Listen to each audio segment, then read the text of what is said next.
What's up, guys? This is Adi, and I am back, Theros International patrons, and I'm here for the first deep dive of the January window. The winter mercado is almost done.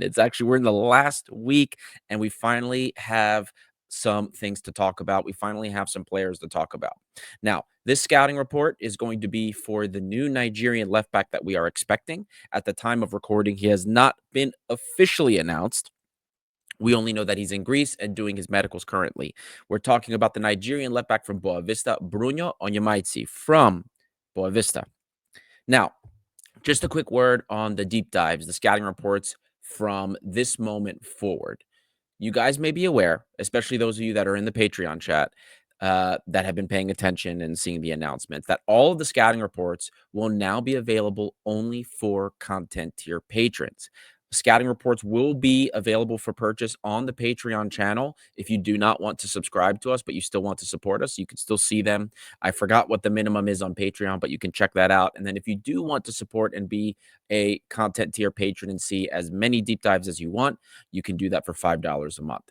So check it out. You'll get exclusive access to all of those things. And for those of you that are here and you're ready to view the deep dive, I hope you enjoy them. We're always trying to improve these scouting reports, always trying to provide you guys with the most knowledge that we can to give you a better understanding of the signings that we're bringing in. Now, since the housekeeping is over and out of the way, let's move on to the scouting report and let's talk about our 25-year-old Nigerian left back, Bruno Onyemaechi. Now, Bruno is a left-footed left back. Not surprising. This has been something that's been talked about in Greek media for a very long time. He's about 6 foot tall, so not tall. We'll say this: taller on average for a forward, which is about 184 centimeters for the metrics people. 82 kilograms, which is about 180 pounds. So it's a very, very solid build. The guy is extremely strong. You can see in this picture here, he's got the ridiculously large legs as well. So he's a very strong player overall. Now, starting with the profile of the player, we'll talk about how he carries the ball. If this is your first scouting report you listen to, we always talk a little bit about the player, how he moves with the ball in general. Then we go on to various aspects of the player, how he creates in terms of goals, how he does in possession, how he looks in possessions, and what his defensive characteristics are. And there's always a player comparison. So, starting with the player's profile, how he moves with the ball. He's a very physical player that I already said the evidence is there in terms of how much he weighs, in terms of his density, and the physical part of his game is very integral to how he does anything. That notwithstanding, he has very nice control over the ball, at least for a player that tends to rely more on his physical attributes. So, pretty good center of gravity, pretty good ball control. He does have a heavy touch, though, here and there. Now, that heavy touch does play into his favor, especially when he's in stride or when he's accelerating to beat an opponent. One thing he does like to do if a player is coming to close him down, he will just kick the ball out pretty far, run onto it, and then with his strength, the strength that he has and the speed and the acceleration, he's able to overpower and just surpass so many other players just with that move alone. Just to give you kind of an idea, and the way he carries the ball, his method of carrying, his movements are a complete different look than what we're normally used to seeing from our current left back, Francisco Ortega. So very, very different. And as advertised, this guy is very much a different profile, different look that Mendilibar can use on the other side of the pitch, similar to how Costinha and Rodinei are different on the right side. Now, over the summer, we evaluated players in these scouting reports based on their fit for Mendilibar's system. Since we know the system, we're very familiar with what Mendilibar wants. We are going to evaluate this player based on what we know Mendilibar will and will not use. So that's how the scouting report's going to go. We're going to continue doing what we've been doing since the summer in the context of what we have seen. So let's get started, and we're going to pull up, for those of you, again, this is your first time. This is a chart that evaluates players based on their percentile rank in various stat categories. So we took all the fullbacks in the Portuguese league that played at least 500 minutes to this point.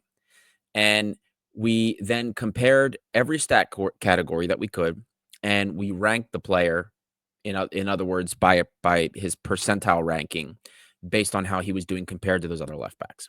So that's what you see here. And the first thing we're going to do is if you look in that bottom section, you're going to see goal creation. And we always start with goal creation, then we do possession stats, and then we do defensive. So with a fullback, usually when it comes to goal creation, we're not we're not necessarily looking for anything amazing. We're not looking for this player to score, 10 goals a season for us.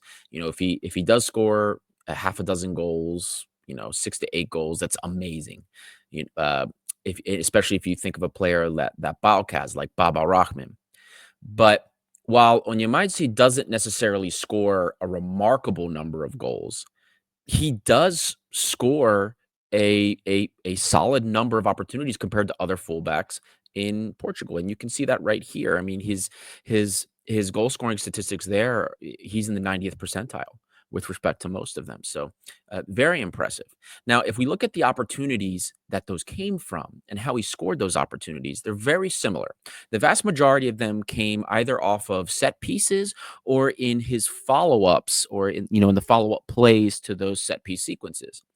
Even in the couple of goals that he did score that were from open play, the context was very similar to how he scored his goals on off of set pieces.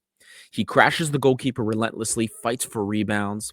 He fights really for anything near him, especially when it's a set piece situation box.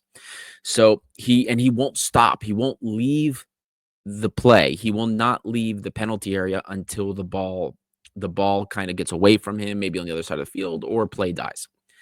In open play, he still is constantly crashing the penalty area at Boavista, or even for his national team as well in Nigeria, when he doesn't have the ball. So if the ball's on the other side, especially, and the player on the opposite end of the field, the right side of the field is about to cross it, he was usually in the penalty area, getting in a much more advanced role. Now, even if we're looking at his other shot opportunities that he didn't score from, all were virtually the same. It was the same exact type of thing. Him crashing the penalty area, him getting involved off of set pieces. So most of that was exactly the same thing. The only other context I saw for shot opportunities that he didn't score from that was a little bit different were some shots from distance. He had I'd say a pretty fair number of shots just beyond the 18-yard line at the top of the box. Maybe 20 meters, 22 meters, where he would take shots. He would take chances from out there. He never scored a single one, but he took a handful of chances there. So if he's utilized in a similar manner and he's afforded the opportunity to go into the penalty area and be allowed to crash the goalkeeper or crash the box, as we say in English, then he will see plenty of opportunities for us, especially considering how much more often we are to get looks inside the penalty area, how many more touches in the penalty area we have than Boavista, how many more transitions we have. So I would expect if he's allowed to do that, that he will see a very high number of chances when it comes to goal scoring chances. So when it comes to his assist creation, he had virtually no assists to speak of. I mean, aside from an assist we have at the time of recording, he did have an assist about a week ago. The last assist he had before that was over a year and a half ago. He gets very few assist contributions, and I mean, and his few assists came, a couple of crosses, some passes to the penalty area when he drove the ball all the way to the end line, and he would cut back and pass the ball to where the penalty area was. But really not much to speak of. His crossing accuracy in his career is about 25%, which isn't amazing, but it's not terrible either. It's just, kind of in the middle. Other shot assist or key pass, situations were again exactly the same. Crosses, passes back to the penalty area when taking the ball to the end line. But I will say this though, there were a handful of situations where he created very, very, very nice goal scoring opportunities where he would make a really, really nice through ball. And he would make a pass like 30 meters, cut the midfielder and defensive line, and really, it was just beautiful passes. It wasn't a lot of them, it was a handful. And while it was really cool to see those, I don't necessarily believe that those will be things that he can replicate for Olympiacos, at least in a consistent manner, especially considering how deep the defenses are against us. But those were situations where I thought, man, that these are some nice balls, but so inconsistent in terms of when he tried them and when they actually happen that I'm not sure that's something that we can realistically expect in his toolkit. Moving on to his build up and possession characteristics, you can see the build up in the very top third over there. When it came for Boavista, Onyemaechi is not a central figure in possession. I mean, he doesn't see heavy volume at all, even compared to his teammates. Now, to be fair and to put things in the context, Boavista is not a side that controls possession by any means. I mean, they're averaging about 40% possession. They sit deeper. They possess. They're one of the lowest possession teams in Portugal. So they sit deeper in general. And if he does see the ball, it's a lot of times it's like really in the defensive end.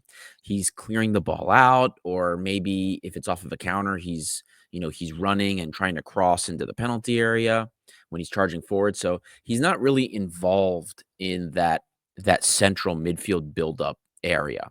So again, his role in the buildup is more of an outlet. He's the one that's making a run down the line, and he's the one that people are looking for to pass the ball to so that they can transition into the final third, or at least past midfield. So his direct involvement in possession game, if the ball's moving around laterally, is not really he's not really super present. Now, funny enough, the context for this is a lot different when he plays for Nigeria, because for Nigeria, he sees a lot more of the ball in all areas of the pitch, not just defending or in the opponent's final third.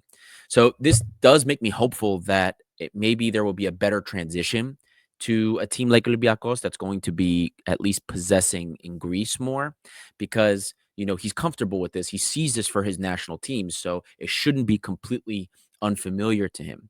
But his role that he plays at Boavista should make him a more ready fit in Europe based on how we do things on the counter and how defensive we are in Europe. It should be an easier transition in both aspects because it's something that he's used to in two different areas. Again, the system is nowhere near the same, but at the very least, the transition shouldn't take as long as we've seen maybe with some other players. Now, if we're talking about his pass accuracy, Onyemaichi's pass accuracy is very underwhelming, especially when you look at his stats for Boavista. 66% pass accuracy over at Boavista hardly makes anyone feel comfortable, even when you're thinking about a team that is much more likely to be dominant in possession, especially like Olympiacos. But if we kind of dive into the why here, and I talked to this, I spoke to this in the previous segment. We see a high number of clearances and crosses for Boavista as a proportion of his passes. So when it comes to clearances and crosses, if you're just launching the ball, obviously you have a much lower chance of success and meeting people. Crossing great crossers are in the 30s, 30 near 40% in terms of pass accuracy. So if that's a huge number of your passes, because those do count as passes, then of course it's going to greatly impact your pass accuracy. But when we see him play for Nigeria, where he's involved more in build-up, we see him doing more pass and move. We see him getting involved in the shorter passing game. I'd like to say we do see higher pass accuracy overall. Over 80% is what he is doing for Nigeria. So given this context, I don't think that it will be a hugely difficult thing for him to transition to the possession game. So I don't if you're looking at that 66% from Boavista and think, oh, this guy's going to be terrible, I think that maybe you're you're worrying a little bit too much, because I think the exposure to the Nigerian national team should kind of tells us that he will be a little bit more effective than what we've seen from him for his club team at the very least. So the his play should translate.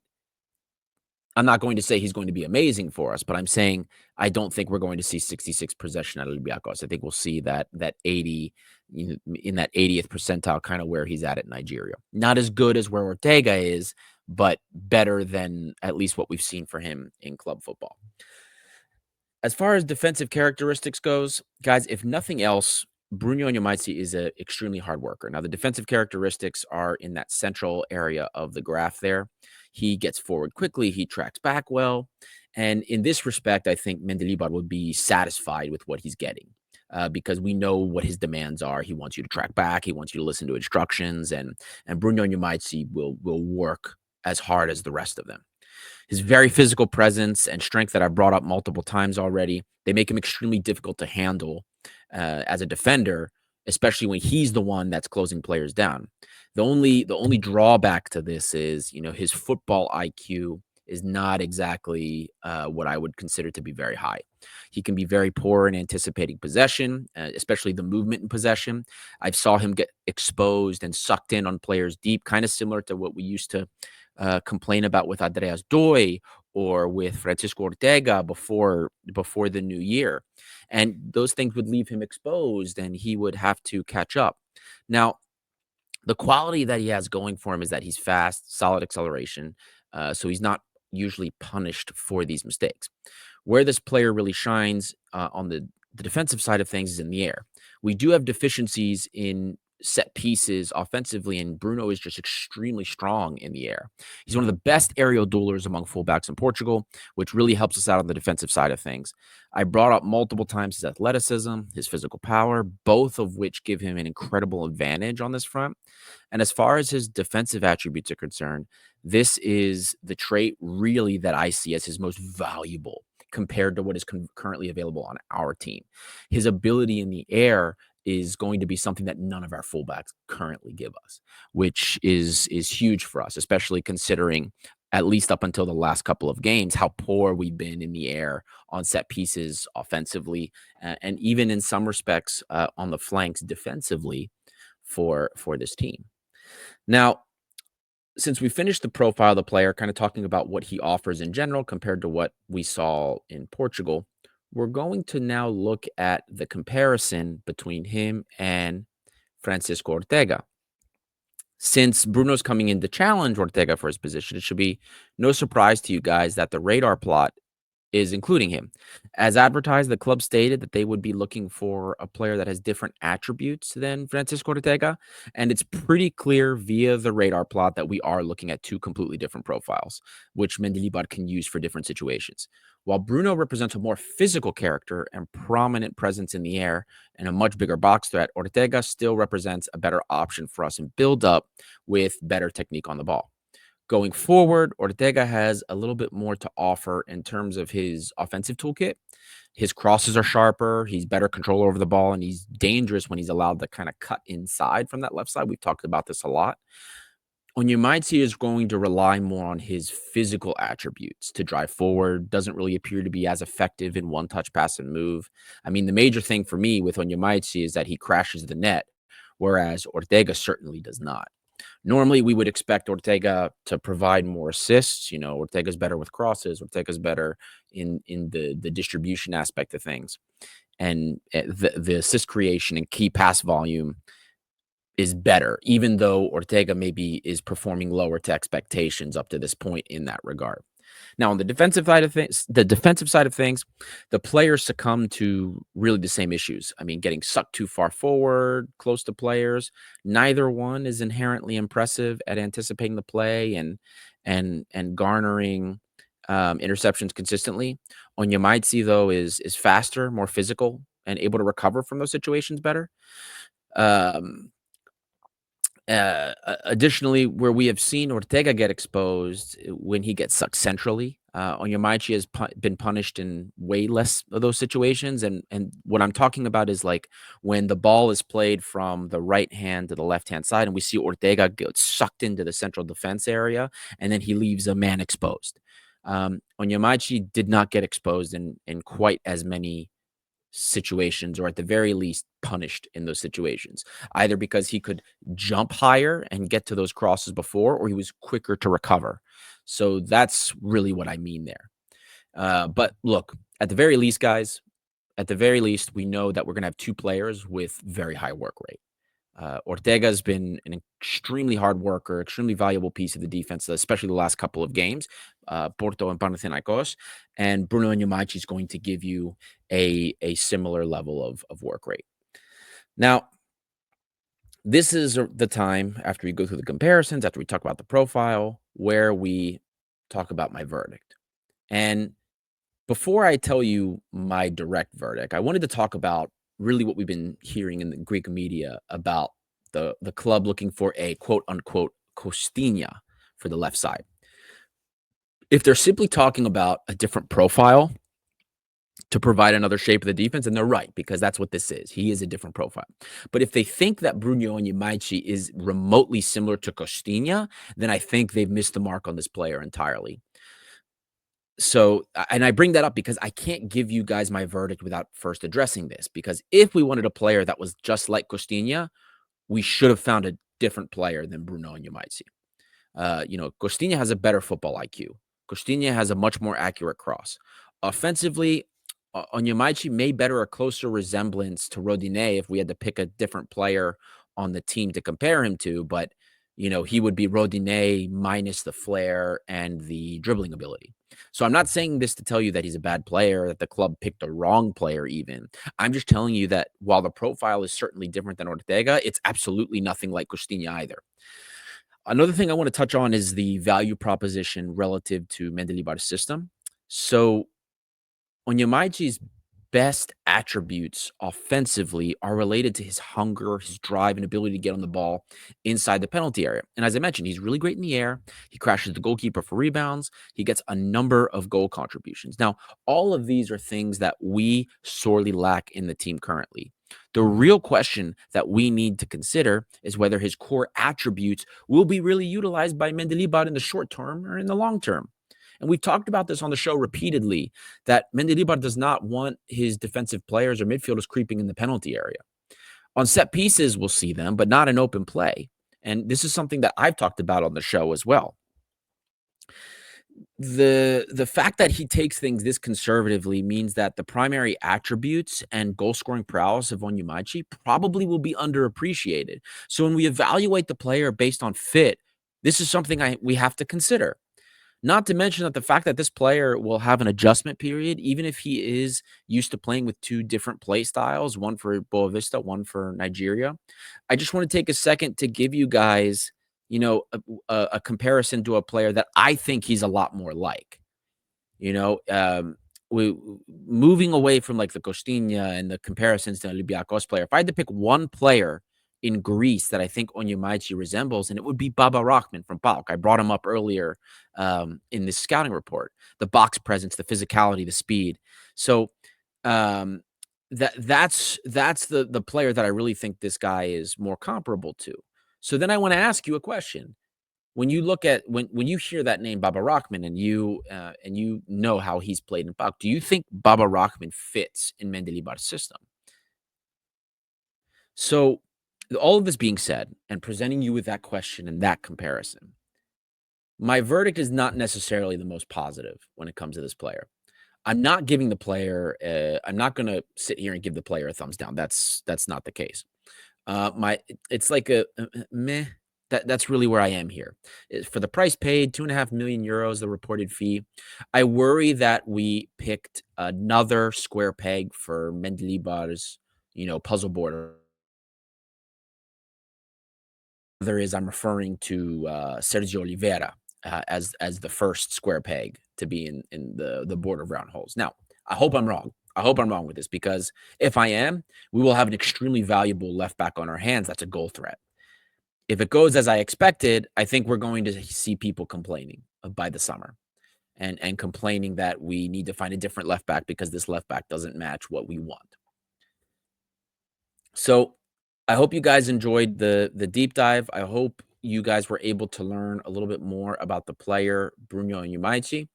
I wish I could have presented something maybe a little bit more positive for you, but my goal here isn't to be necessarily positive or negative. It's just to find fit, value, and describe the player to you so you know what to expect.